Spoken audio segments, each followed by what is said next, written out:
भोला एक छोटे से गांव का गरीब किसान था। उसकी उम्र लगभग 50 साल थी और उसका जीवन संघर्षों और कठिनाइयों से भरा हुआ था। भोला के पास 3 बीघा जमीन थी जो उसके पिता की विरासत थी। उसके पास कोई आधुनिक साधन भी नहीं थे, केवल पुराने बैल और हल थे जिनसे वह खेती करता था। भोला के दिन की शुरुआत सूर्य उगने से पहले ही हो जाती थी और उसकी पत्नी उसे खाना बनाकर दे देती थी और फिर वह अपने हल और बैल के साथ खेतों में निकल पड़ता और कड़ी मेहनत करता था। बारिश के मौसम में उसकी फसलें बहुत अच्छी होती थीं, आमदनी भी अच्छी होती थी, लेकिन सूखे दिनों में उसे भारी नुकसान का सामना करना पड़ता था। यह नुकसान भोला के लिए बहुत कठिनाइयों भरा होता था। पानी की कमी से फसलें सूख जाती थीं और उसे भारी आर्थिक संकट का सामना करना पड़ता। पर भोला हार नहीं मानने वाला था। भोला का परिवार भी बड़ा था। उसकी पत्नी, 4 बच्चे और बूढ़े माँ बाप उसके साथ रहते थे। परिवार की आवश्यकताओं को पूरा करना उसके लिए हमेशा बड़ी चुनौती होती थी। बच्चों की शिक्षा, घर का खर्चा और दवाइयों का खर्च, सब कुछ उसकी सीमित आय पर निर्भर था। एक बार गांव में एक भयंकर सूखा अकाल पड़ा। भोला की फसलें पूरी तरह से बर्बाद और नष्ट हो गईं और उसे कोई आमदनी नहीं हुई। उसने गांव के साहूकार से कर्ज लिया, लेकिन ब्याज की भारी दरें उसे और अधिक कर्ज में डुबोती चली गईं। भोला ने अपनी जमीन गिरवी रख दी, लेकिन फिर भी कर्ज चुका नहीं पाया।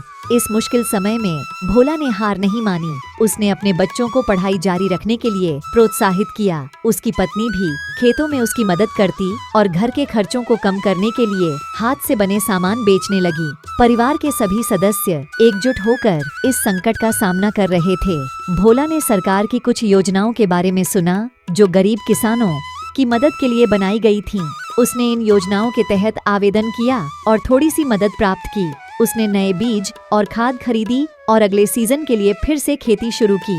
इस बार किस्मत ने उसका साथ दिया और फसलें अच्छी हुईं। उसने अपनी जमीन का कर्ज चुकाया और परिवार की स्थिति में सुधार होने लगा। भोला ने अपने बच्चों को पढ़ाई के महत्व के बारे में बताया और उन्हें मेहनत और ईमानदारी का पाठ पढ़ाया। उसकी मेहनत और संघर्ष ने उसे सिखाया कि विपरीत परिस्थितियों में भी हिम्मत नहीं हारनी चाहिए।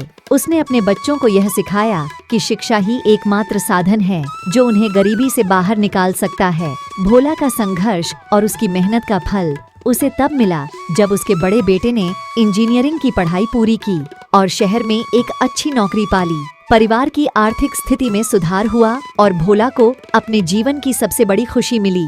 उसकी मेहनत और संघर्ष की कहानी पूरे गांव के लिए प्रेरणा बन गई। भोला की कहानी से हमें यही सीख मिलती है कि कठिनाइयों का सामना हिम्मत, मेहनत और संघर्ष से किया जा सकता है।